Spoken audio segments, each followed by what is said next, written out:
सर्वरक्षक परमपिता परमात्मा को याद करते हुए, उनको कृतज्ञतापूर्वक प्रणाम करते हुए और उसी परमपिता परमात्मा से प्रार्थना करते हुए, ओम विश्वानि देव सवितरदुरितानि परासुव यद्भद्रम तन्न आसुव। जो हमारे जीवन में दुरित है, दुर्गुण है, दोष है,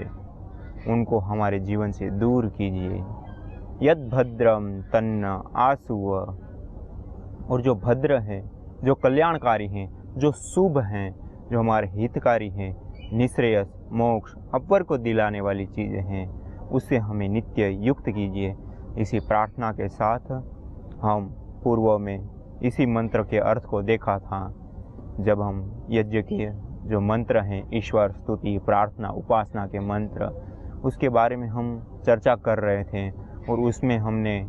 इस मंत्र के बारे में जाना था। ओम विश्वानि देव सवितरदुरितानि परासुव यद्भद्रम तन्न आसुव। ये ईश्वर स्तुति प्रार्थना का प्रथम मंत्र है। इसके बाद इसी यज्ञ की श्रृंखला में जो पूर्व में ईश्वर स्तुति प्रार्थना करते हैं, उसका दूसरा मंत्र है हिरण्यगर्भ समवर्तताग्रे भूतस्य जातः पतिरेक आसीत् सदाधार पृथ्वीं द्यामुते माम कस्मै देवाय हविषा विधेम। अर्थात वो जो परमपिता परमात्मा हैं, जो ईश्वर हैं, उससे प्रार्थना करते हैं, उससे याचना करते हैं। हिरण्यगर्भ समवर्तताग्रे भूतस्य जातः पतिरेक आसीत् सदाधार पृथ्वीं द्यामुते माम कस्मै देवाय हविषा विधेम।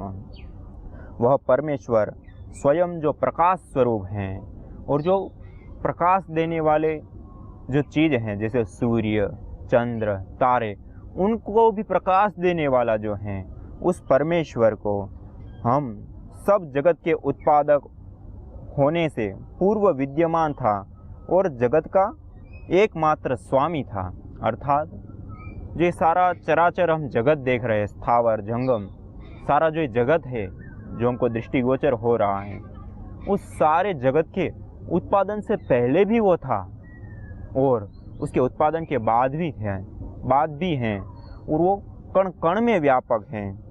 इसी प्रकार से वह इस पृथ्वीलोक और सूर्यलोक को धारण कर रहा है। हम लोग उस सुख स्वरूप परमात्मा देव के लिए उत्तम हवि से याचना करें, प्रार्थना करें, उसकी पूजा करें। अर्थात वो जो परमपिता परमात्मा हैं, जो ये सूर्य, चांद, धरती, तारे, ये सारी जो भी चीज़ है, उन सबको जो धारण करके रखा है, उस परमपिता परमात्मा को, उस सर्वेश्वर ईश्वर को, सर्वशक्तिमान प्रभु को हम जो जीवगण हैं वो उनकी प्रार्थना करें, उनसे प्रार्थना करें, उनकी पूजा करें। इस भावना को इस मंत्र के माध्यम से देना चाहते हैं। अर्थात कहने का अभिप्राय ये है कि हम सब जीवों के लिए उस परमपिता परमात्मा ने एको हम बहुश्याम इस संकल्पना के कारण और भोगा वर्गार्थम दृश्यम, हम जीवों के भोग एवं अपर को सिद्ध करने के लिए उस परमपिता परमात्मा ने हम सब जीवों के ऊपर दया करके, कृपा करके, उन्होंने इस पूरे संसार की, पूरी समष्टि की रचना की है। जो ये सूर्य, चंद्र, तारे इत्यादि जो चमकीले ग्रह हैं, उनको भी जो प्रकाश देता है, उसके भी पीछे जो प्रकाश है, अर्थात जो सर्वशक्तिमान है, जो शक्ति हैं,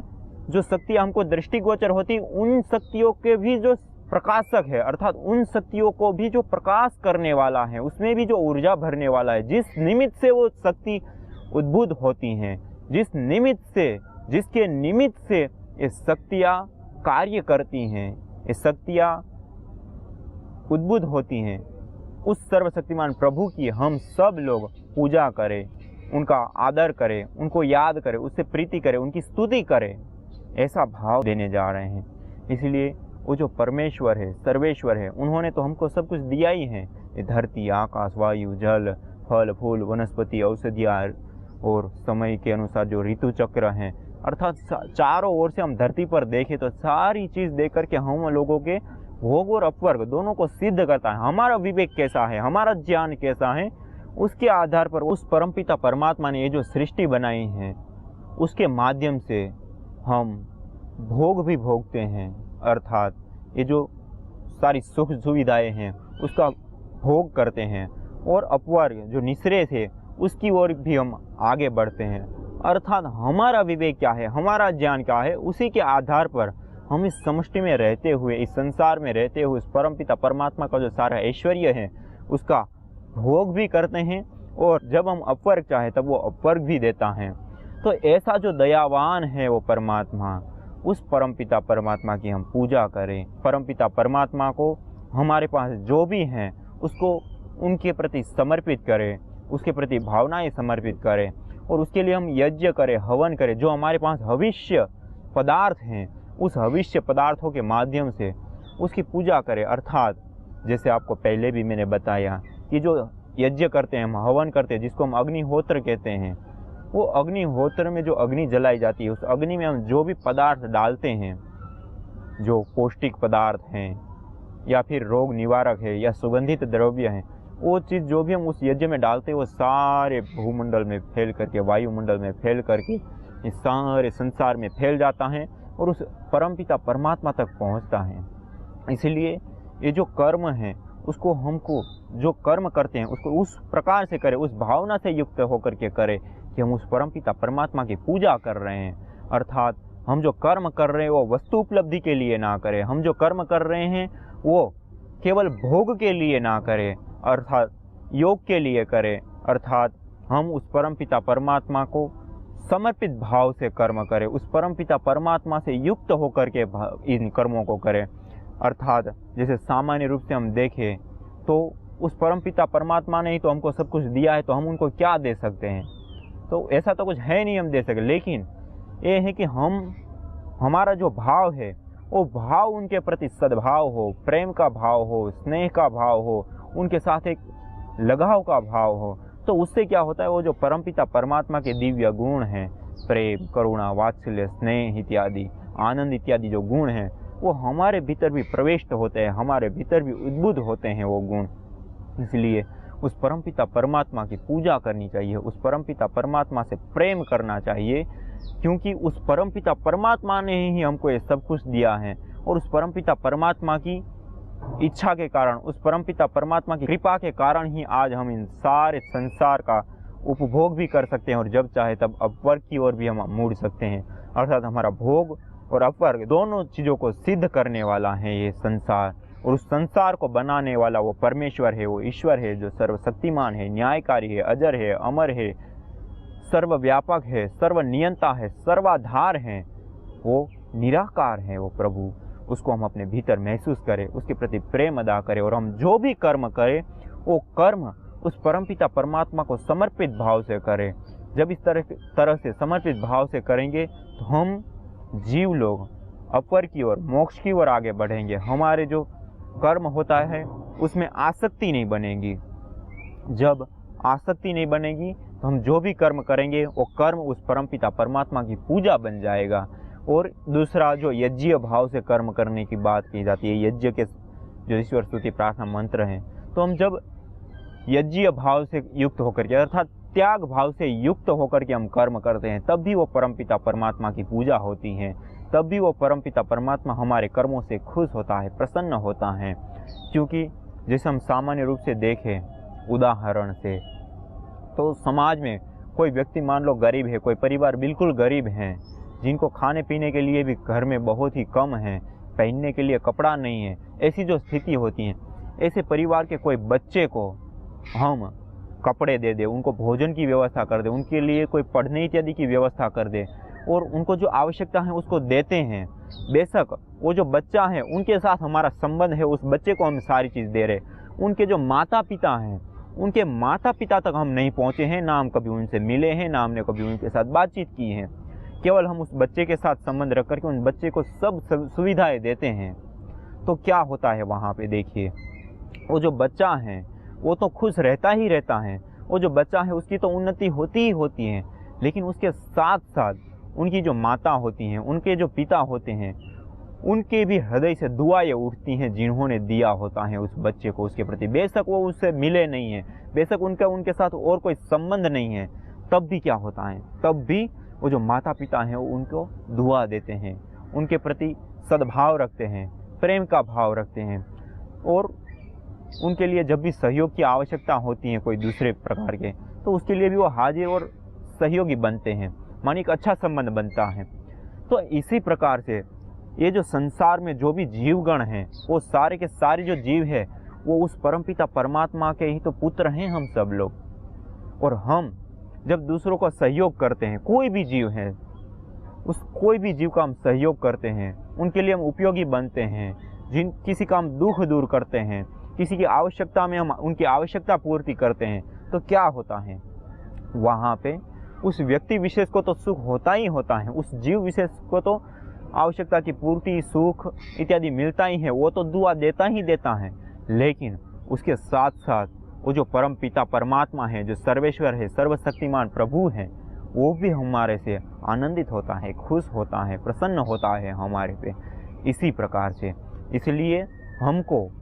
जो हम कर्म कर रहे हैं वो कर्म को हमको यज्ञ भाव से कर्म करना चाहिए, अर्थात त्याग भाव से कर्म को करना चाहिए। त्याग भाव से अर्थात हमारे लिए जो नितांत आवश्यक है, हमने जो कमाया है, जो हमको मिला है, उससे उसका सदुपयोग करें, हमारी आजीविका चले, हमारा भी जीवन चले, और उससे अतिरिक्त हमारे पास कुछ है तो उस ऐश्वर्य को हम सब लोगों का सुख बढ़ाने के लिए, शांति बढ़ाने के लिए, ऐश्वर्य को बढ़ाने के लिए, सब जगह पे सद्भाव बढ़े, इसके लिए हम इस धन का प्रयोग करें, इस ऐश्वर्य का प्रयोग करें, हमारे व्यवहार इस तरह से करें, तो ये सारे जो कर्म है वो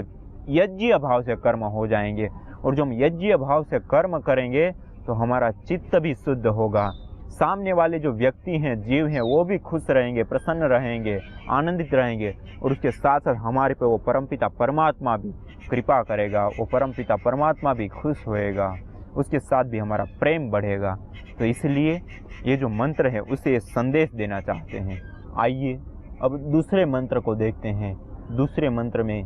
क्या कहना चाहते हैं, य आत्मदा बलदा यस्य विश्व उपासते प्रसिसंयस्य देवाः यस्य छाया अमृतं यस्य मृत्युः कस्मै देवाय हविषा विधेम। अर्थात महर्षि दयानंद जी कहते हैं इसका अर्थ करते हुए,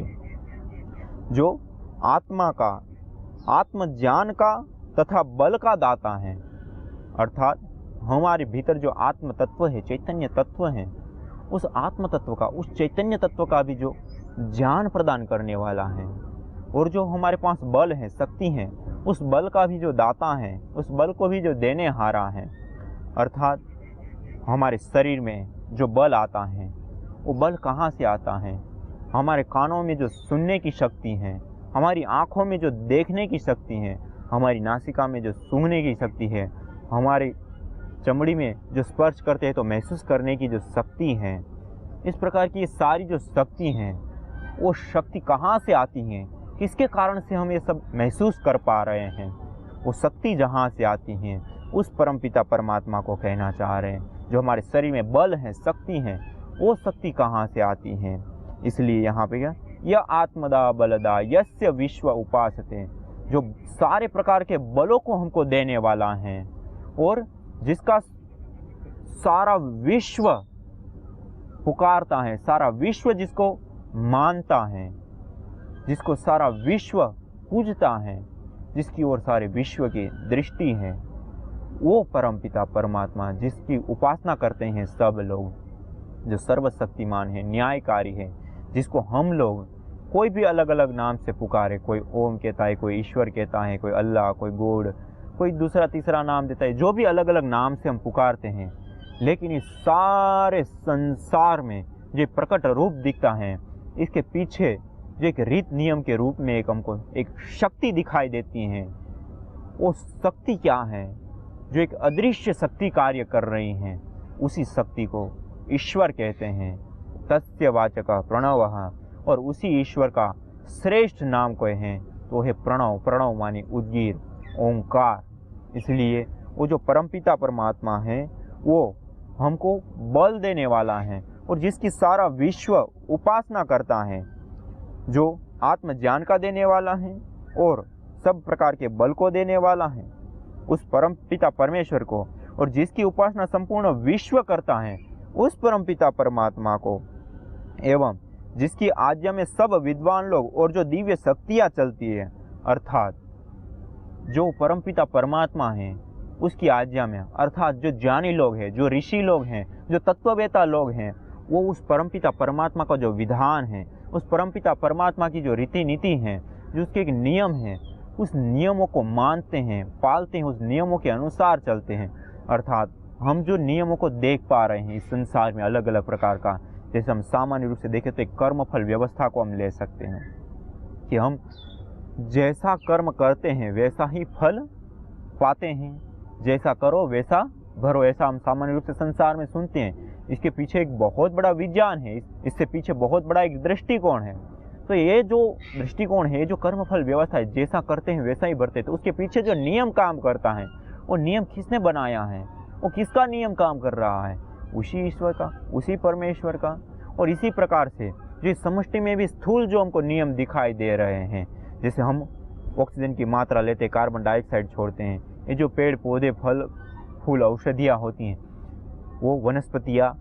एक कार्बन डाइऑक्साइड को लेती हैं और ऑक्सीजन को छोड़ते हैं। और इसी प्रकार से जो सारा सृष्टि चक्र है वो अलग अलग प्रकार से चलता है, ऐसे ही नियमों से बंधा हुआ। तो ये जो नियम है उसमें बांधने वाला कौन है, वही तो परमेश्वर है, वही तो परमात्मा है। तो उसी को यहाँ कहना चाहते हैं। और जिसका आश्रय ही अमरता है और जिसका विस्मरण ही मृत्यु है, अर्थात वो जो परमेश्वर है, वो जो परमात्मा है, उसको यदि हम याद रखते हैं, उसके साथ हम जुड़े रहते हैं,